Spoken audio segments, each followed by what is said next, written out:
दोस्तों चलिए आज की वीडियो शुरू करते हैं। दोस्तों वीडियो शुरू करने से पहले मैं आपको एक बात बता दूं कि आपने अभी तक हमारे इस चैनल को सब्सक्राइब नहीं किया हो तो नीचे पर आपको ग्रीन बटन में सब्सक्राइब करके लिखा रहा होगा, इसके ऊपर क्लिक कर लीजिए और साइड में नोटिफिकेशन बेल भी आएगा, उसको भी क्लिक कर लें ताकि आपको मिल सके हमारे अगले वीडियो की नोटिफिकेशन सबसे पहले और आप कुछ नया नया सीख सके। સૌરાષ્ટ્રની એકમાત્ર સ્કૂલ જ્યાં ટ્રસ્ટી તથા સંચાલકો ડોક્ટર, એન્જિનિયર તથા શિક્ષકો છે એવી Kanabar school of science and commerce કાર્યક્ષેત્ર ધોરણ 5 થી 10, 11, 12 સાયન્સ એન્ડ કોમર્સ દીકરાઓ અને દીકરીઓ માટેના ઉજ્જવળ ભવિષ્ય માટે વાલીઓની પહેલી પસંદગી Kanabar school of science and commerce. અહીં છે શ્રેષ્ઠ શિક્ષકો દ્વારા મર્યાદિત સંખ્યામાં વિદ્યાર્થીઓ માટે ભણતર, અલગ અલગ સાયન્સ લેબ, કોમ્પ્યુટર લેબ, દીકરાઓ તથા દીકરીઓ માટે અલગ અલગ હોસ્ટેલ સાથે શુદ્ધ સાત્વિક ભોજનની વ્યવસ્થા, ટ્રાન્સપોર્ટેશનની સુવિધા, જી તેમજ નીટની તૈયારી સ્કૂલમાં જ। તો આથી વિશેષ આપ આપના બાળક માટે શું ઈચ્છો તો આજે જ એડમિશન માટે સંપર્ક કરો। Unit 1 Kanabar school of science and commerce, ખામરોડ ચોકડી, Junagadh bypass, Junagadh. Unit 2 main post ઓફિસની પાછળ શ્યામ વિદ્યાલય, સરકારી ગોડાઉન પાસે, ગાંધીગ્રામ, જુનાગઢ। નમસ્તે વિદ્યાર્થી મિત્રો, હવે આજે આપણે સેમેસ્ટર 2 નું પહેલું ચેપ્ટર અને આમ જોવા જઈએ તો 8મું ચેપ્ટર રેડોક્સ પ્રક્રિયા વિશે અભ્યાસ કરીશું। રેડોક્સ પ્રક્રિયા અભ્યાસની દ્રષ્ટિએ વાત કરીએ એકદમ સહેલું ચેપ્ટર અને ખૂબ જ અગત્યનું ચેપ્ટર। એકદમ સહેલું ચેપ્ટર, સાવ ટૂંકું ચેપ્ટર અને ખૂબ જ અગત્યનું આ ચેપ્ટર। આ ચેપ્ટરની ઉપયોગિતા આપણે 12મા ધોરણમાં પણ આવશે ઘણી જગ્યાઓ પર અને અમુક પોઈન્ટ્સની ઉપયોગિતા નીટ ની અંદર પણ આને લગતો પ્રશ્ન આવી શકે। એકદમ સહેલું ચેપ્ટર છે, તમે લોકો જો સરખી રીતે સમજશો તો આ ચેપ્ટર સમજવામાં મને નથી લાગતું કે આપણે કોઈ પણ પ્રકારની સમસ્યા ઊભી। તો પાઠની શરૂઆત કરીએ એટલે આપણે સૌથી પહેલા એ ખબર હોવી જોઈએ રેડોક્સ પ્રક્રિયા એટલે શું। આ માહિતી તમે 9મા ધોરણમાં ભણી ગયા, છતાંય આપણે ફરીથી સમજવાનો પ્રયત્ન કરીએ તો કે ભાઈ ઓક્સિડેશન અને રિડક્શન પ્રક્રિયાના સરવાળાને કઈ પ્રક્રિયા કહેવાય તો કે ભાઈ રેડોક્સ પ્રક્રિયા તરીકે ઓળખવામાં આવે છે। ઓક્સિડેશન અને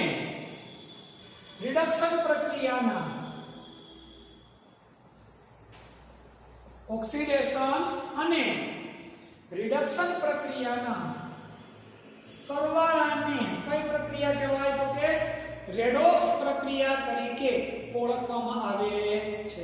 ઓક્સિડેશન અને રિડક્શન પ્રક્રિયાના સરવાળાને રેડોક્સ પ્રક્રિયા તરીકે ઓળખવામાં આવે છે।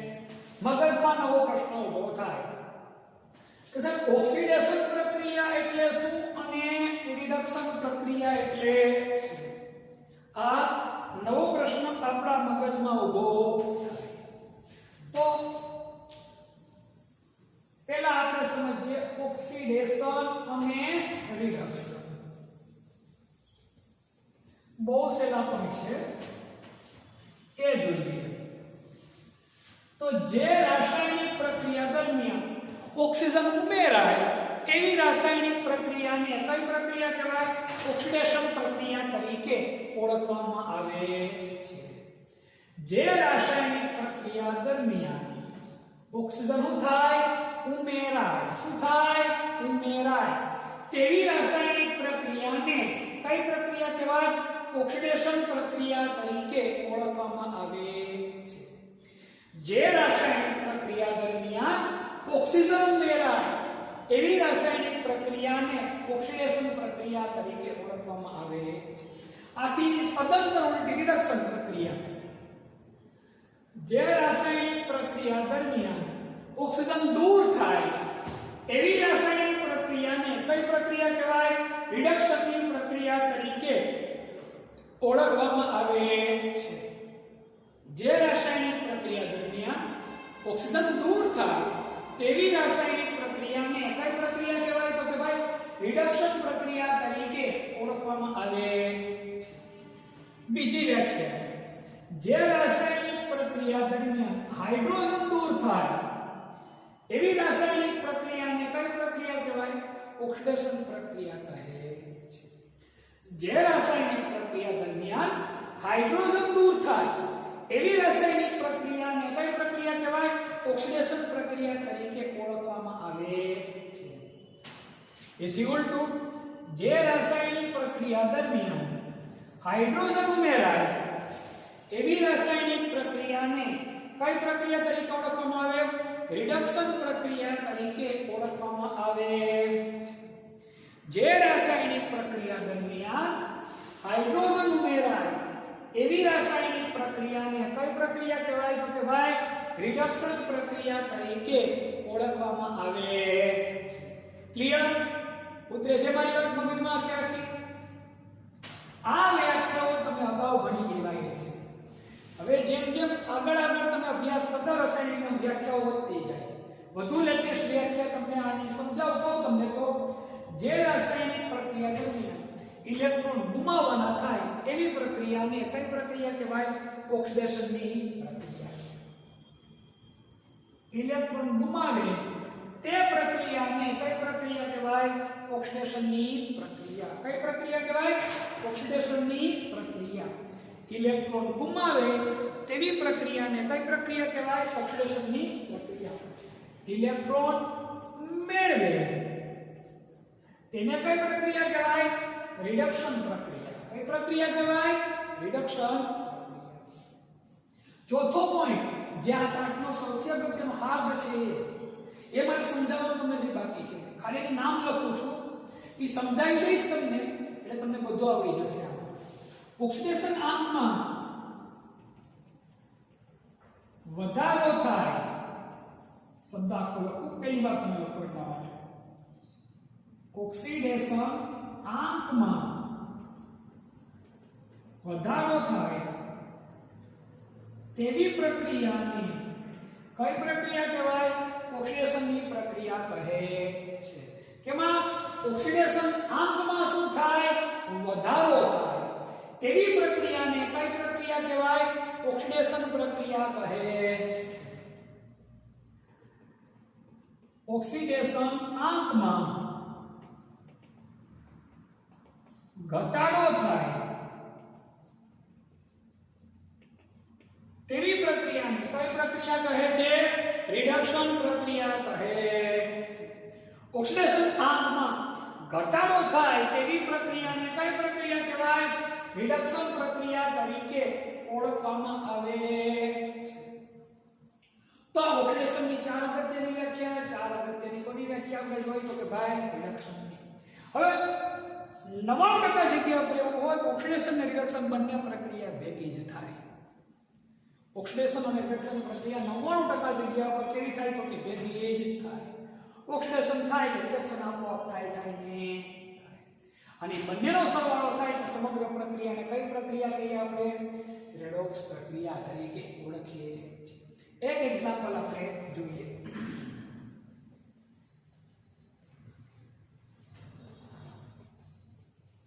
જો અહીંયા શું થાય?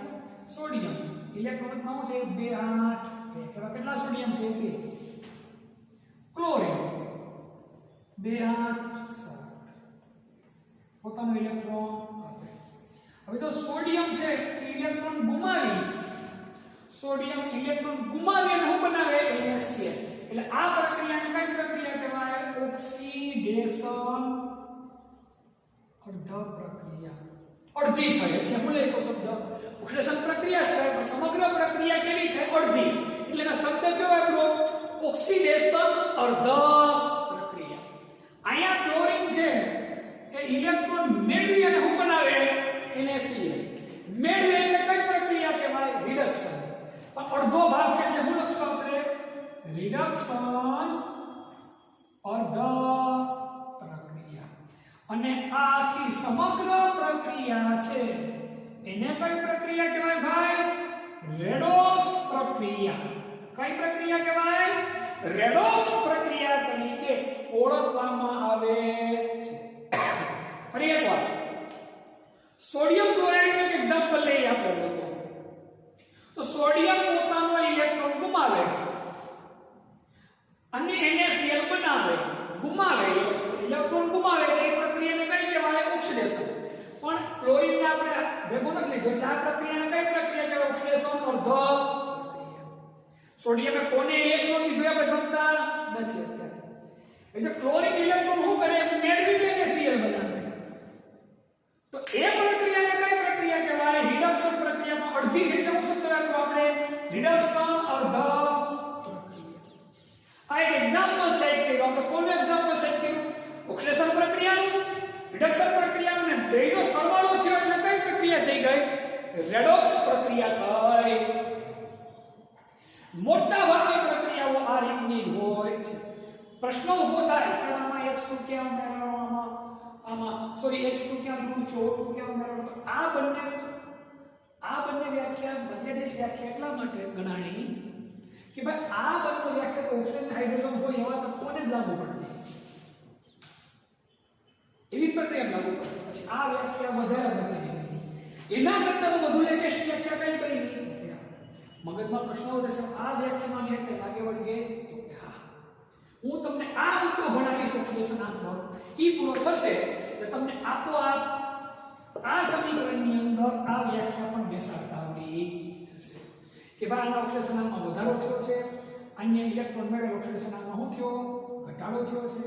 ઈ તમને આપોઆપ ખબર પડી જશે. ક્યારે ખબર પડશે? જ્યારે હું તમને ઓક્સિડેશન આંક વાળો પોઈન્ટ સમજાવીશ ત્યારે. ઈ પોઈન્ટ આપણે આટલું હજી મારે આના સિવાયનો મુદ્દો લેવો છે લઈ લો, પછી મારે તમને એ જ મુદ્દો સમજાવવાનો છે. ખૂબ જ અગત્યનો મુદ્દો છે એટલે આની આપણે સ્ક્રીનશોટ આનો તમે લઈ લો. ફરી એકવાર રેડોક્સ પ્રક્રિયા તો ઓક્સિડેશન અને રિડક્શન પ્રક્રિયાના સરવાળાને કઈ પ્રક્રિયા કહેવાય? રેડોક્સ પ્રક્રિયા તરીકે ઓળખવામાં આવે છે. ઓક્સિડેશન અને રિડક્શન પ્રક્રિયાના સરવાળાને કઈ પ્રક્રિયા તરીકે ઓળખવામાં આવે? તો કે ભાઈ રેડોક્સ પ્રક્રિયા તરીકે ઓળખવામાં આવે છે. તો મગજમાં પ્રશ્ન ઊભો થશે ઓક્સિડેશન પ્રક્રિયા કોને કહેવાય? રિડક્શન પ્રક્રિયા કોને કહેવાય? તો જે રાસાયણિક પ્રક્રિયા દરમિયાન ઓક્સિજન ઉમેરાય એવી પ્રક્રિયાને કઈ પ્રક્રિયા કહેવાય? ઓક્સિડેશન પ્રક્રિયા તરીકે ઓળખવામાં આવે છે. જે રાસાયણિક પ્રક્રિયા દરમિયાન ઓક્સિજન દૂર થાય એવી રાસાયણિક પ્રક્રિયાને કઈ પ્રક્રિયા કહેવાય? રિડક્શન પ્રક્રિયા તરીકે ઓળખવામાં આવે છે. જે રાસાયણિક પ્રક્રિયા દરમિયાન હાઇડ્રોજન દૂર થાય, કોણ દૂર થાય? હાઇડ્રોજન દૂર થાય એવી રાસાયણિક પ્રક્રિયાને કઈ પ્રક્રિયા કહેવાય? તો કે ભાઈ ઓક્સિડેશન પ્રક્રિયા તરીકે ઓળખવામાં આવે છે. જે રાસાયણિક પ્રક્રિયા દરમિયાન શું ઉમેરાય? તો કે હાઇડ્રોજન ઉમેરાય. શું ઉમેરાય? હાઇડ્રોજન ઉમેરાય. એવી રાસાયણિક પ્રક્રિયાને કઈ પ્રક્રિયા કહેવાય? તો કે ભાઈ રિડક્શન પ્રક્રિયા તરીકે ઓળખવામાં આવે છે. ઇલેક્ટ્રોન ગુમાવવાની પ્રક્રિયાને કઈ પ્રક્રિયા કહેવાય? ઓક્સિડેશન પ્રક્રિયા. ઇલેક્ટ્રોન મેળવે એ પ્રક્રિયાને કઈ પ્રક્રિયા કહેવાય? રિડક્શન પ્રક્રિયા કહેવાય. ઓક્સિડેશન પ્રક્રિયા દરમિયાન ઓક્સિડેશન આંકમાં હંમેશા શું થાય? તો કે વધારો જ થાય. ઓક્સિડેશન આંકમાં ઘટાડો થાય એવી પ્રક્રિયાને કઈ પ્રક્રિયા કહીએ આપણે? રિડક્શન પ્રક્રિયા કહીએ. આપણે એક સામાન્ય એક્ઝામ્પલ આપણે શું કર્યું તો કે લીધું. બસ આટલું તમને ખ્યાલ હોય એટલે તમારા માટે શું થઈ ગયું તો કે ઘણું બધું. મેં અર્ધ શબ્દ હું કામ લખ્યો એ ખબર હોવી જોઈએ. માત્ર અડધી પ્રક્રિયા બતાવી. અહીંયા અર્ધ શબ્દ હું કામ લખ્યો મેં અડધી પ્રક્રિયા બતાવી. બે અડધી પ્રક્રિયાનો સરવાળો એક કેવી પ્રક્રિયા થાય? આખી પ્રક્રિયા કઈ થાય? રેડોક્સ પ્રક્રિયા.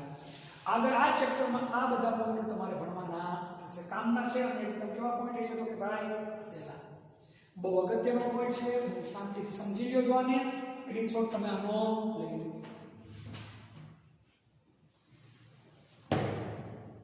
તમે લોકોએ બીજા સેમેસ્ટરના સાહિત્ય તમારી પાસે હશે જ, પણ એનો ઉપયોગ તો કરવાનો જ. ભેગા ભેગા આ પોઈન્ટનો વધારે પડતો ઉપયોગ કરો. આટલી માહિતી કરશો ને તમારા માટે ઘણી બધી થઈ જશે. હવે હું તમને આમાં થોડીક બીજી વધારે અગત્યના પોઈન્ટ તમને સમજાવું છું. બે નવા શબ્દો આવે છે બીજા. એક છે ઓક્સિડેશન કરતા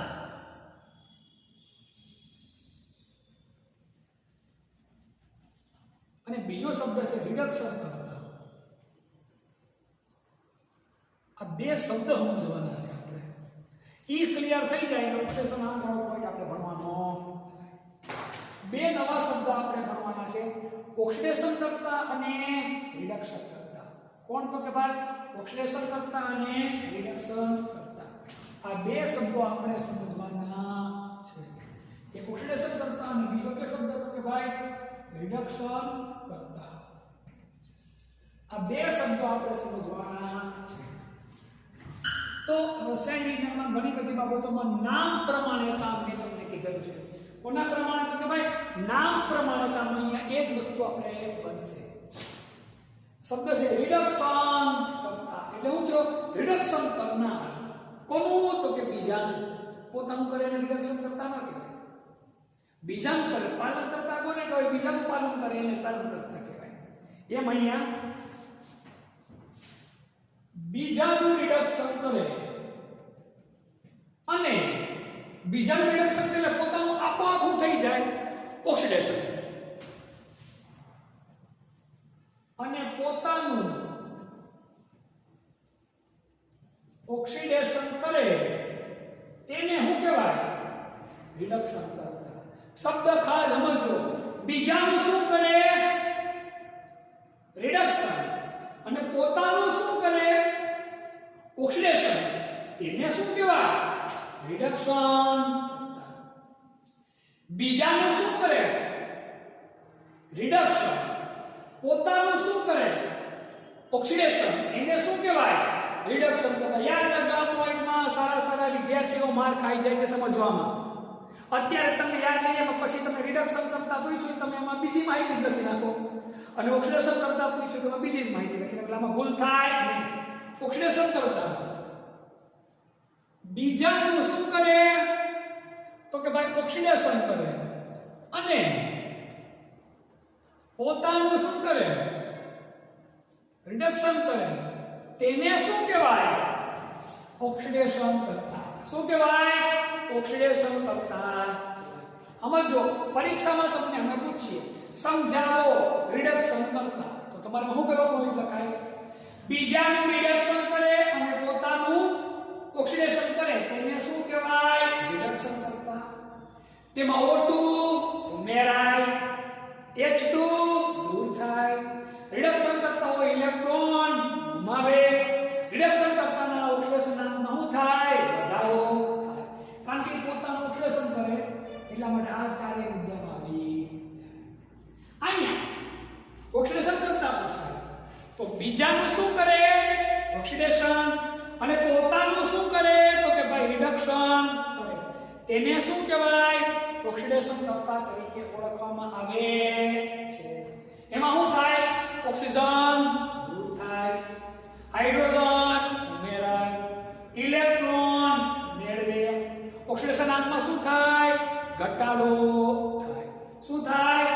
ઘટાડો થાય. તો એવી એવા પદાર્થો એ પદાર્થ કયા પદાર્થ કહેવાય? રિડક્શન. હવે જો આ ઓક્સિડેશન અંધ પ્રક્રિયા છે, તમાર સોડિયમ છે એવું છે ખબર છે? રિડક્શન. રિડક્શન અંધ પ્રક્રિયા છે. ક્લોરીન છે એવું થયો તો કે ભાઈ ઓક્સિડેશન.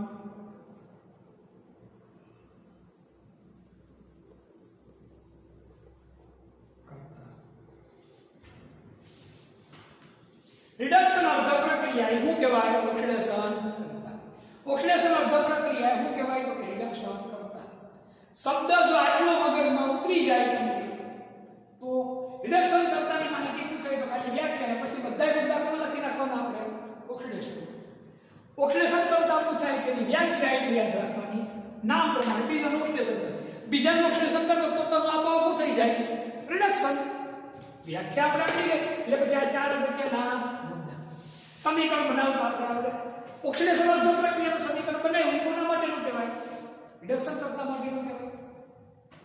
રિડક્શન અર્ધ પ્રક્રિયાનું સમીકરણ બનાવ્યું કોના માટેનું કહેવાય? ઓક્સિડેશન અર્ધ કરતા માટેનું કહેવાય. જો છે એકદમ છેલ્લી વસ્તુ, એકદમ સહેલું છે પણ કન્ફ્યુઝ કરે જો સરખી રીતે ન સમજીએ એટલે હું ફરી એકવાર તમને બધાને કહીશ, આ મુદ્દો છે એ તમારે બધાએ એકદમ વ્યવસ્થિત રીતે એકદમ સરખી રીતે સમજવો જોઈએ. હજી એક્ઝામ્પલથી તમને આ વસ્તુ સમજાવું. આનો સ્ક્રીનશોટ લઈ લો. આ સમીકરણ કરીને નવા સમીકરણમાં આ વસ્તુ સમજવાનો પ્રયત્ન.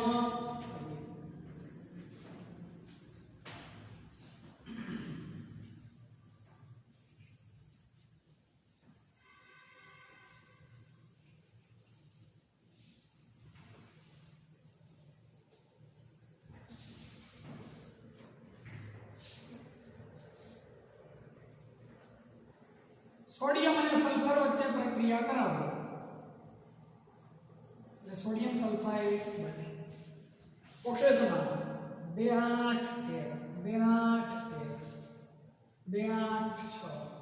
પોતાના બંને ઇલેક્ટ્રોન આને આપી. તો સોડિયમ છે એ ઇલેક્ટ્રોન શું કરશે? ગુમાવે. ઇલેક્ટ્રોન ગુમાવે તે પ્રક્રિયાને કઈ પ્રક્રિયા કહેવાય? ઓક્સિડેશન અર્ધ પ્રક્રિયા, અથવા આને શું કહેવાય? રિડક્શન કરતા. આવડી ગયું? સલ્ફર છે એ શું કરશે? તો કે ઇલેક્ટ્રોન શું કરે? મેળવે અને શું બનાવે? Na2S. એટલે આને શું કહેવાય? તો કે ભાઈ રિડક્શન અર્ધ પ્રક્રિયા. શું કહેવાય? રિડક્શન અર્ધ પ્રક્રિયા, અથવા તો આને શું કહેવાય? ઓક્સિડેશન કરતા. શું કહેવાય? ઓક્સિડેશન કરતા તરીકે ઓળખવામાં આવે છે. અને ઓક્સિડેશન અર્ધ પ્રક્રિયા અને રિડક્શન અર્ધ પ્રક્રિયાના સરવાળાને કઈ પ્રક્રિયા કહેવાય? રેડોક્સ પ્રક્રિયા કહે. કઈ પ્રક્રિયા કહેવાય? રેડોક્સ પ્રક્રિયા કહે છે. ક્લિયર વસ્તુ? જો બહુ સહેલો મુદ્દો બને છે. બસ થોડી આપણે ઊંચાણ રાખવા છે, પોતાની બુદ્ધિ રાખવાની છે. શાંતિથી આ વસ્તુ ચેક કરી લેજો. આ રીતનું સમીકરણ બને. બસ આટલું આપણે સમજાય કે આપણા માટે આ પોઈન્ટમાં ઘણું બધું આવી જાય. સ્ક્રીનશોટ આનો. હવે વધુ એક અગત્યનો પોઈન્ટ પછી આપણે ભણીએ ઓક્સિડેશન આમનો. સ્ક્રીનશોટ આનો લઈએ.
વધુ અગત્યનો પોઈન્ટ છે આપણો ઓક્સિડેશન આંક. કયો પોઈન્ટ છે? તો કે ભાઈ ઓક્સિડેશન આંક.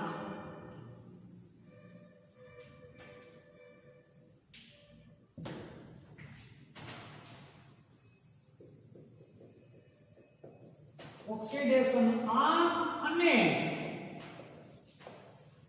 તેના નિયમો. ઓક્સિડેશન આંક અને તેના નિયમો વધુ એક અગત્યનો પોઈન્ટ છે.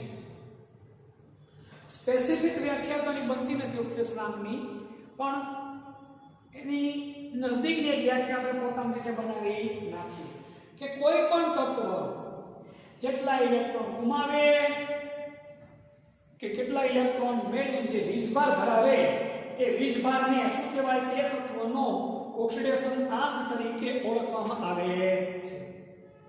કોઈ પણ તત્વ જે કેટલા ઇલેક્ટ્રોન ગુમાવે કે શું કરે? મેળવે. આપણે અગાઉ ભણી ગયા ઇલેક્ટ્રોન ગુમાવે એટલે કેમ બને? ધન આયન. ઇલેક્ટ્રોન મેળવે એટલે કેમ બને? તો કે ઋણ આયન બને. કેમ બને? ઋણ આયન બને. તો કે જેટલા ઇલેક્ટ્રોન ગુમાવે અથવા તો ઇલેક્ટ્રોન શું કરે? મેળવે. અને એના કારણે જે વીજભાર ધરાવે એ વીજભારને તે તત્વનો શું કહેવાય? ઓક્સિડેશન આંક કહે.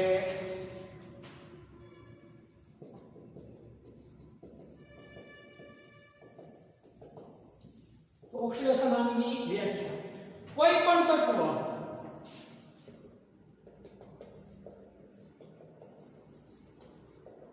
જેટલા ઇલેક્ટ્રોન ગુમાવે કે પછી શું કરે? મેળવે.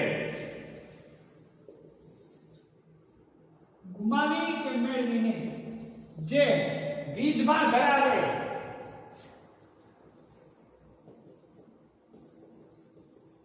તે વીજભારની તે તત્વનું શું કહેવાય? ઓક્સિડેશન આંક કહે છે. શું કહેવાય? ઓક્સિડેશન આંક કહે છે.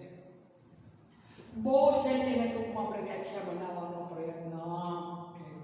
હવે ઓક્સિડેશન આંક નક્કી કરવા માટેના અલગ અલગ કેટલાક નિયમો છે જે આપણે ભણવાના છે. એ પણ ખૂબ જ સહેલા છે, આપણે આવડવા જ જોઈએ. હવે ઓક્સિડેશન આંક નક્કી કરવા માટેના હું ઓ આંક લખતો એટલે સમજવાનું તમારે ઓક્સિડેશન આંક. ઓક્સિડેશન આંક નક્કી કરવા માટેના નિયમો. હવે આપણે આ પોઈન્ટ ઉપર આપણે અભ્યાસ કરવાનો થાય કે ભાઈ ઓક્સિડેશન આંક કઈ રીતે નક્કી. આના માટેનો નિયમ, એના માટે કેટલાક નિયમો છે એ આપણે સમજી ગઈ. નિયમો એકદમ સહેલા છે, તરત આપણે આવડી જાય છે. જો નિયમો તમે સરસ રીતે સમજી ગયા હોય તો મોટા ભાગની રાસાયણિક પ્રક્રિયા આપણા માટે કેવી થઈ જાય તો કે ભાઈ એકદમ સહેલી થાય. એટલે હવે આપણે વધુ એક અગત્યનો પોઈન્ટ ભણીએ છીએ ઓક્સિડેશન આંકના નિયમો. આ મારી દ્રષ્ટિએ ખૂબ જ અગત્યના પોઈન્ટમાંનો એક પોઈન્ટ છે. આને આધારિત જ પ્રશ્ન નીટ જેનરલીમાં આવી શકતો હોય, એટલે આ વસ્તુ આપણા મગજમાં હોવી જોઈએ. તો પેલો નિયમ, મુક્ત અવસ્થામાં રહેલા પરમાણુનો ઓક્સિડેશન આંક હંમેશા કેવો હોય? શૂન્ય હોય.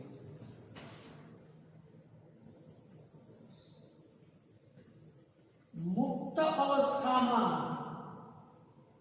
રહેલા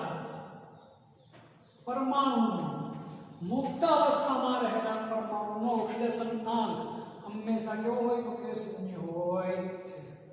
ઓક્સિડેશન આંક હંમેશા શૂન્ય હોય છે. કેવી અવસ્થામાં રહેલો? મુક્ત અવસ્થામાં. દાખલા તરીકે H2 Cl2 O2 P4 Na MgAl વગેરે અણુ સ્વરૂપે છે. આપણે આ પરમાણુ સ્વરૂપે છે. આ બધાનો ઓક્સિડેશન આંક કેવો હોય તો કે ભાઈ 0. કેવો હોય? 0. આ કયો નિયમ છે તો કે પહેલો નિયમ. કારણ કે અત્યારે મુક્ત અવસ્થામાં છે, કાંઈ ઇલેક્ટ્રોન ગુમાવતા નથી કે ઇલેક્ટ્રોન મેળવતા નથી. હજી સુધી આને કે ઇલેક્ટ્રોન ગુમાવ્યો નથી કે ઇલેક્ટ્રોન મેળવવો નથી. એટલે આનો ઓક્સિડેશન આંક કેવો રાખેલો છે આપણે તો કે ભાઈ 0. કેવો? 0. હવે આપણે જઈએ બીજા નિયમમાં. કયા નિયમમાં જઈએ આપણે તો કે ભાઈ બીજા નિયમમાં. એક પરમાણ્વીય આયનનો ઓક્સિડેશન આંક, એક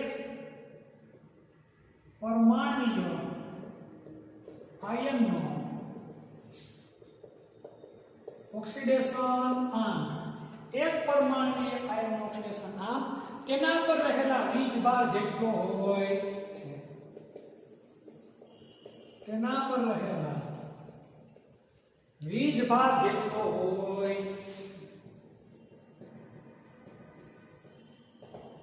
એક પરમાણ્વીય આયનનો ઓક્સિડેશન આંક તેના પર રહેલા કોનો જેટલો હોય તો કે ભાઈ વીજભાર જેટલો હોય. દાખલા તરીકે Na+ હોય તમારી પાસે તો આનો ઓક્સિડેશન આંક કેટલો ગણવાનો આપણે? +1. Cl- હોય તો આનો ઓક્સિડેશન આંક કેટલો ગણવાનો આપણે? -1. Mg+2 હોય તમારી પાસે, આમ લખેલું હોય સમજી લેવાનું. આનો ઓક્સિડેશન આંક કેટલો હોય? +2. Al+3 હોય તો આનો ઓક્સિડેશન આંક કેટલો હોય? +3. S- 2 હોય તો આનો ઓક્સિડેશન આંક કેટલો હોય? -2. O- 2 હોય તો ઓક્સિડેશન આંક કેટલો હોય? -2. N-3 લખેલો હોય તો ઓક્સિડેશન આંક કેટલો થઈ જાય? -3. ઉપર જે આંકડો હોય એનો શું હોય? ઓક્સિડેશન આંક હોય. શું હોય? ઓક્સિડેશન આંક. એની વેલ્યુ વધુ 7 સુધી હોય. કેટલી હોય? 7 સુધી. બરાબર? આથી વધુની વેલ્યુ શક્ય જ નથી. નિયમ. ફરીવાર એક પરમાણુય આયનનું ઓક્સિડેશન આંક તેના પર રહેલા વીજભાર જેટલો હોય. જેટલો વીજભાર એટલો શું એનો ઓક્સિડેશન આંક.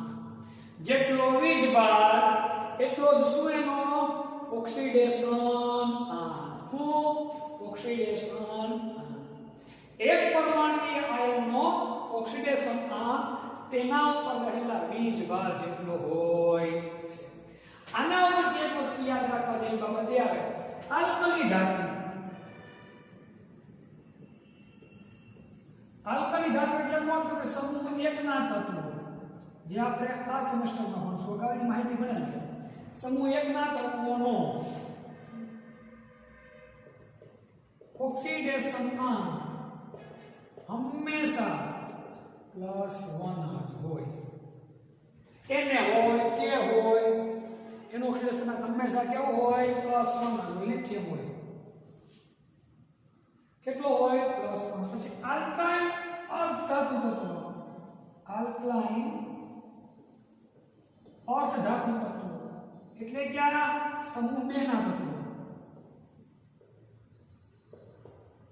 કોણ? તો કે બેરિલિયમ, મેગ્નેશિયમ, કેલ્શિયમ વગેરે નો ઓક્સિડેશન આંક હંમેશા +2 જ હોય. એટલે સમૂહ 1 ના તત્વો આપેલો તો આપણે આંખ બંધ કરીને ઓક્સિડેશન આંક કેટલો મૂકી દેવાનો? +1. સમૂહ 2 ના તત્વો આપેલા હોય તો આપણે આંખ બંધ કરીને ઓક્સિડેશન આંક કેટલો મૂકી દેવાનો? +2 જ મૂકી દેવાનો. આના ઉપરથી એ માહિતી આપણને સ્પષ્ટ થાય છે. આટલો સ્ક્રીનશોટ લીધો. હજી મારે તમને ઘણા નિયમોના સમજાવવાના છે તે હું તમને સમજાવું, પણ યાદ રાખજો બેટા, આ નિયમો આપણને ફરજિયાતપણે આવડવા જ જોઈએ. આના વગર આપણે ચાલે એમ નથી. ફરી એકવાર ઓક્સિડેશન કોઈ પણ તત્વ જેટલા ઇલેક્ટ્રોન ગુમાવી કે મેળવીને જે વીજભાર ધરાવે તે વીજભારને તે તત્વનો શું કહેવાય? તો કે ઓક્સિડેશન આંક. ઓક્સિડેશન આંક નક્કી કરવા માટેનો નિયમ, પહેલો નિયમ, મુક્ત અવસ્થામાં રહેલા પરમાણુનો ઓક્સિડેશન આંક હંમેશા કેવો હોય? 0.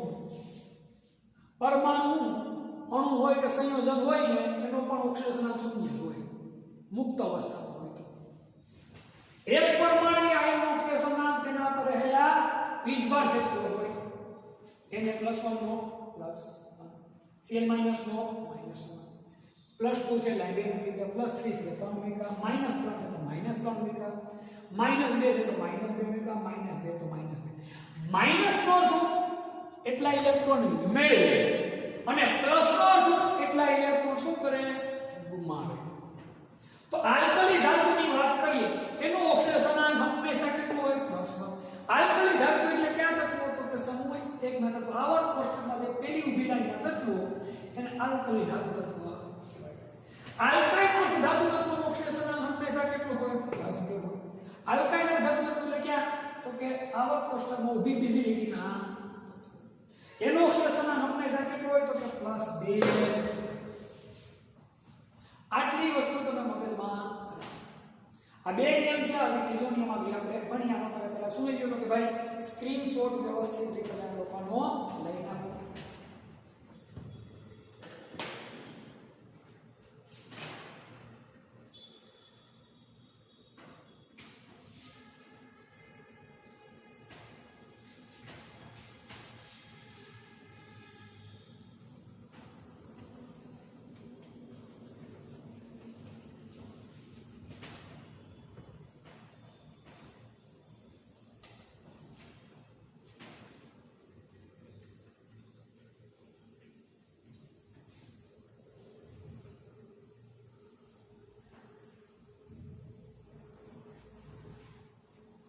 ત્રીજો અગત્યનો નિયમ જોઈએ આપણે.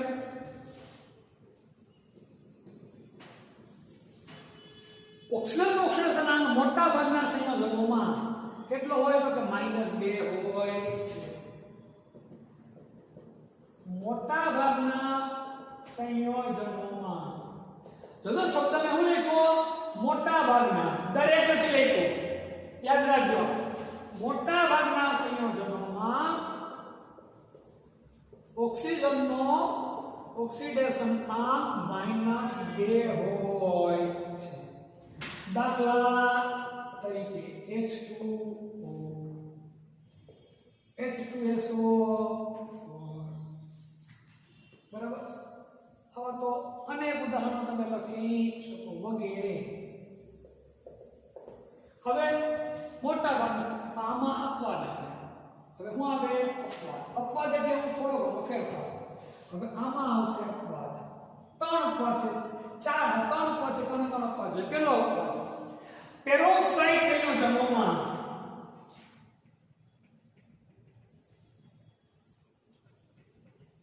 પેરોક્સાઇડ સંયોજનો, તો નવો શબ્દ આવ્યો પેરોક્સાઇડ. પેરોક્સાઇડ એટલે શું? તો બે ઓક્સિજન પાસે રહેલા હોય અને એકબીજા સાથે જોડાયેલા હોય એવા ઓક્સિજનને, એવા સંયોજનને કયા સંયોજનો કહેવાય? પેરોક્સાઇડ સંયોજન. આની ઉદાહરણ આપીશ. જે સંયોજનમાં બે ઓક્સિજન પાસે હોય અને એકબીજા સાથે જોડાયેલા હોય તેવા સંયોજનોને શું કહેવાય? તો કે પેરોક્સાઇડ સંયોજન. શું કહેવાય? પેરોક્સાઇડ સંયોજન. તો પેરોક્સાઇડ સંયોજનોમાં ઓક્સિજનનો ઓક્સિડેશન આંક હંમેશા કેટલો હોય? -1 હોય. કેટલો હોય? -1. દાખલા તરીકે H2O2, Na2O2. તો જો આમાં કઈ રીતે હોય? આમ હોય HOOH. જો બે ઓક્સિજન બીજા જોડાયેલા છે, નજીક છે ને, બંને બીજા શું થયેલા છે? જોડાયેલા. Na2O2 માં હોય. હવે મનમાં થાય શું કામ આવું? કારણ કે મેં તમને કીધું એના ઓક્સિડેશનના હંમેશા કેટલો હોય? +1 જ હોય. હવે આવા ઓક્સિજન કેટલા છે? 2. તો આનો કેટલો રાખવો પડે? ફરજિયાત મને -1. તો જ આખા સંયોજનનો ઓક્સિડેશન કેટલો થાય? 0 થાય. બાકી સંયોજન કેવું થઈ જાય? અસ્થાયી. કેવું થઈ જાય? અસ્થાયી. તો આ કોની વાત કરી મેં તમને? પેરોક્સાઇડની. કોની વાત કરી? પેરોક્સાઇડની. હજી આમાં બીજા એક વાત છે, સુપર ઓક્સાઇડ. કોની વાત કરું તમારે? આને તો કે ભાઈ સુપર ઓક્સાઇડ. કોની? Super oxide.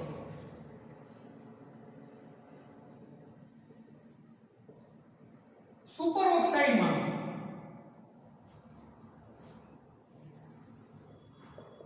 ઓક્સિજનનો ઓક્સિડેશન આંક -1/2 અડધો. દાખલા તરીકે આના 2-3 જ એક્ઝામ્પલ છે, આપણને યાદ રહેવા જોઈએ. આના 2-3 જ એક્ઝામ્પલ છે, આપણે યાદ રહેવા જોઈએ. KO2, PbO2, CsO2, CS4, caesium dioxide. આની અંદર ઓક્સિજન ઓક્સિડેશન કેટલો થાય? તો કે ભાઈ -1 થાય. આ આપણે ખબર હોવી જોઈએ. એક minute, RbO2, rubidium, caesium oxide. આ 3 જ એક્ઝામ્પલ આમાં યાદ રાખવાના આપણે. Rb છે, KO2, RbO2 અને CSO2. આ 3 આના છે. પેલા સમૂહના તત્વો કોણ? તો કે potassium. Potassium, caesium, rubidium. Francium તો અસ્થાયી છે, પ્રક્રિયા કરતું નથી, રેડિયો સક્રિય નથી. આ 3 એક્ઝામ્પલ આપણે આમાં યાદ રાખવાના. આ પ્રકારના પ્રશ્નો નીટમાં આવી શકે. આ વધારે હજી પણ ઓક્સિજનનો અપવાદ છે. હજી પણ આમાં શું છે? તો કે એ અપવાદ આપણે જોઈ.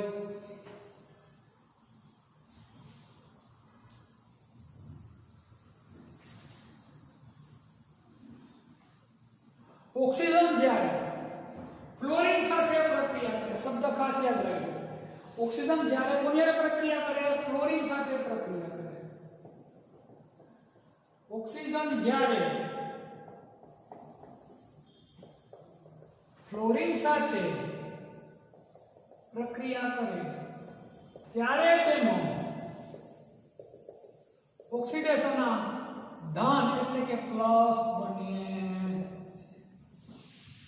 ફ્લોરિન હારે પ્રક્રિયા કરે ત્યારે ઓક્સિડેશન પ્લસ થાય. શું કામ? કે ફ્લોરિન સૌથી વધુ વિદ્યુત તત્વ કોણ છે? ફ્લોરિન. એનો તો માઇનસ જ હોય. એનો માઇનસ હોય તો બીજાનો ફરજિયાત કેવો થઈ જાય? પ્લસ. આમાં બે જ એક્ઝામ્પલ છે. દાખલા તરીકે OF2 ઓક્સિજન ડાઇફ્લોરાઇડ નામ છે ઓક્સિજન ડાઇફ્લોરાઇડ. ઓક્સિજન ડાઇફ્લોરાઇડ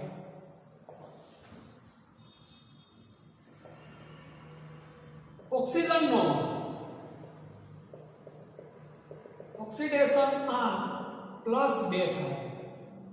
કેટલો થાય? +2. O2F2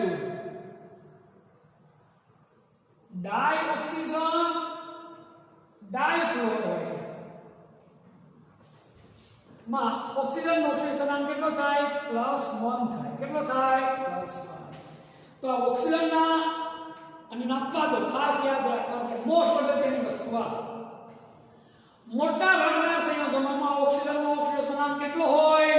-2. કેટલો હોય? -2. આને આધારે ઓક્સિડેશન ની ગણતરીના દાખલા આવશે ભણવાના આપણે.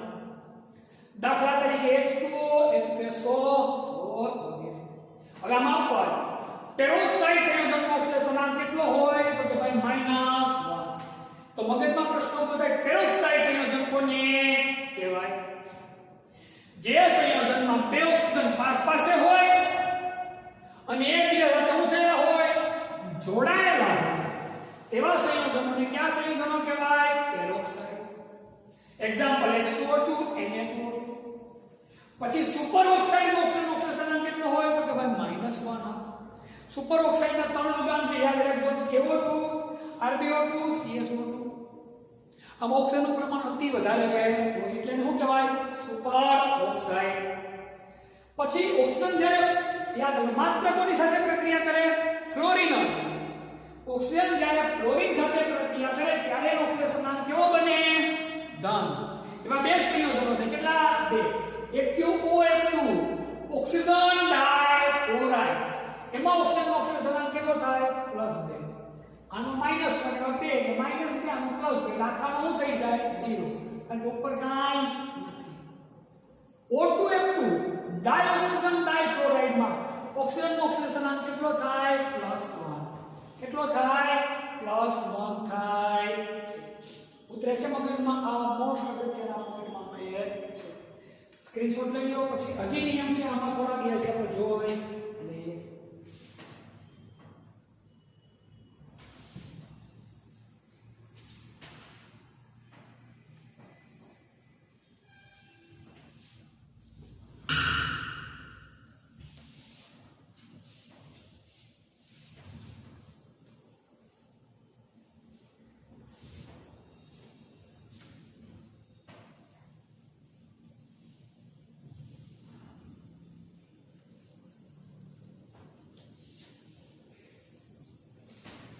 હાઇડ્રોજનના કેસની વાત કરીએ. હવે આપણે કોની વાત કરીએ? હાઇડ્રોજનના કેસની. તો હાઇડ્રોજન જ્યારે ધાતુ સાથે પ્રક્રિયા કરે ત્યારે ઓક્સિડેશન અંક -1.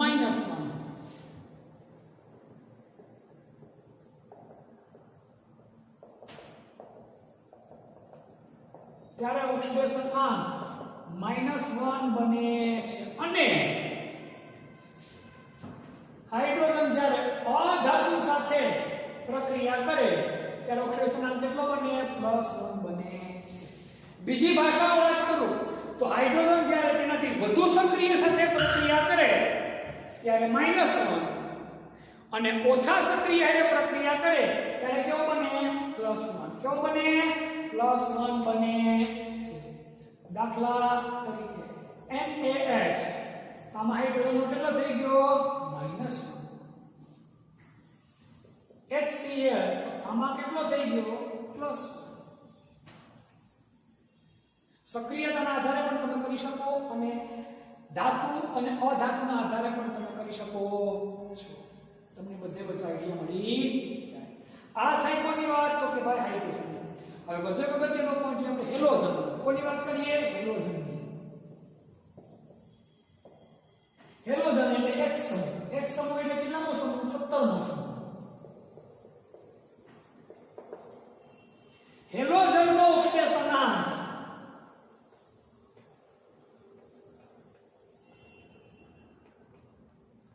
-1 હોય. કેટલો હોય? -1. એમાં અપવાદ હશે. ફ્લોરિનનો ઓક્સિડેશનાંક હંમેશા કેટલો હોય? -1 જ હોય. કેટલો હોય? -1 જ.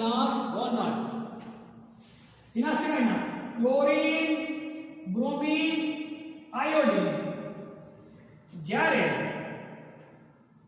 ફ્લોરિન કે ઓક્સિજન સાથે, શબ્દ યાદ રાખજો, ફ્લોરિન કે ઓક્સિજન સાથે આ બેમાંથી કોઈ સાથે જો પ્રક્રિયા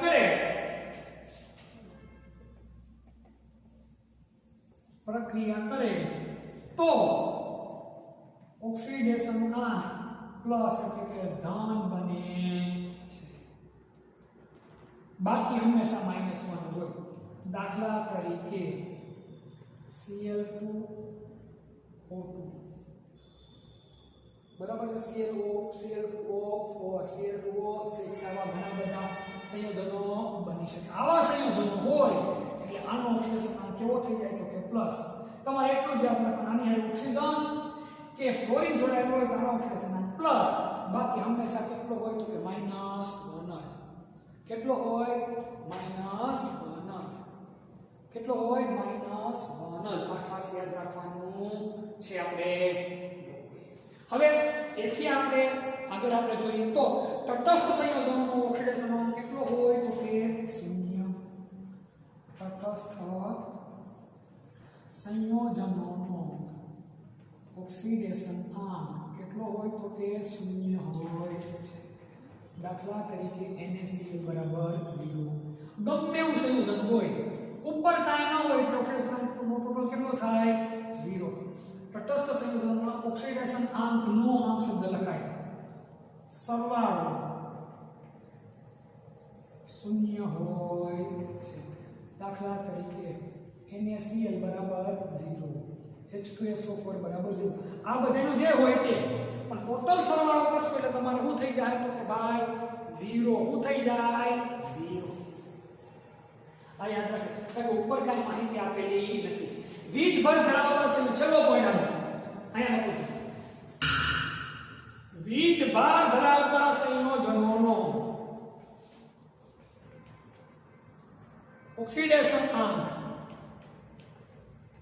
તેના પર રહેલા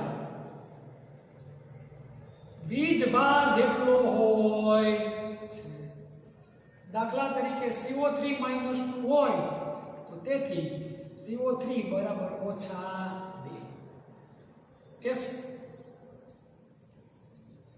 NH4